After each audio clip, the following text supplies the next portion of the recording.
बिस्मिल्लाहिर्रहमानिर्रहीम। अस्सलाम वालेकुम friends, welcome back to my channel. उम्मीद करते हैं आप सब खैरियत से होंगे। आज की मैं अपनी इस वीडियो में आप सबके लिए 9th क्लास की Urdu new edition chapter number 9 जो कि है इब्तदाई हिसाब, जिसका मुसन्निफ़ नाम है इब्न इंशा, इसके सबक का खुलासा लेके आई हूँ। मैंने अपने पिछले वीडियोस में तमाम चैप्टर्स के सबक के खुलासा की वीडियो अपलोड कर दी है, आप मेरे चैनल पर विज़िट करके देख सकते हैं।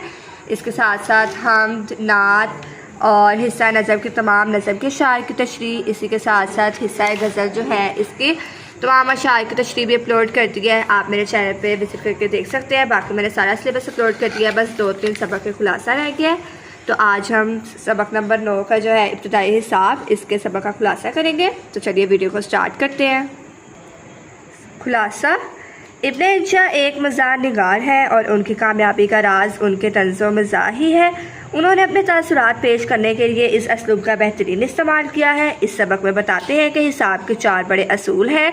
पहला जमा है, जिस पर अमल करना इंतहाई मुश्किल है। ख़ुसूसन महंगाई के दिनों में ये असूल हर किसी के लिए मुख्तलिफ है। इनकम टैक्स के हिसाब से आधा, तिजारत में 1 जमा 1 11, जबकि रिश्वतस्तानी में और भी ज़्यादा हो जाता है। इसी असूल से तफरीक है, जैसे कि सिंधी, पंजाबी, बंगाली, मुस्लिम, गैर मुस्लिम की तफरीक ये ज़माना कदीम से चल रहा है।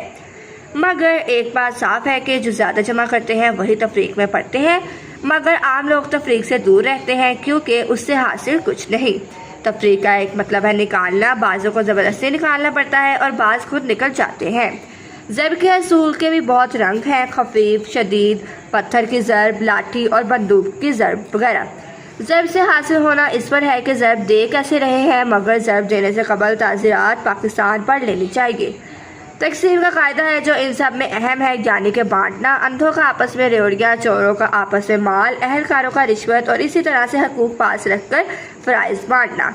अलजबरा भी हिसाब की किस्म है, ये जबरन पढ़ाया जाता है, इसलिए अलजबरा कहलाता है। इससे सिर्फ तलबा को फेल करने का काम दिया जाता है, मगर आजकल इसका इस्तेमाल हमारी ज़िंदगी में रिश्तों में भी होता है।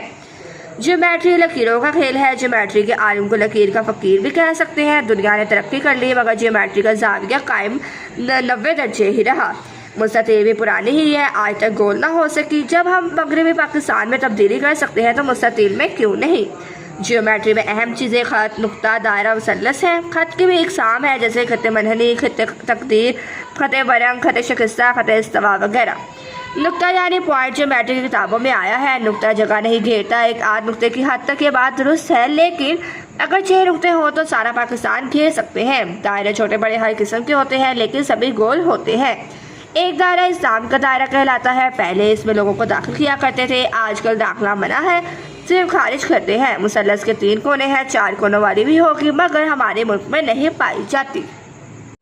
उम्मीद करते हैं आपको वीडियो अच्छी लगी होगी। वीडियो अच्छी लगी हो तो वीडियो को लाइक, शेयर और चैनल को सब्सक्राइब ज़रूर कीजिएगा। इसके साथ साथ बेल आइकन का बटन को ज़रूर दबाइएगा ताकि मेरी नई आने वाली वीडियोस आप तक सबसे पहले पहुंच सके।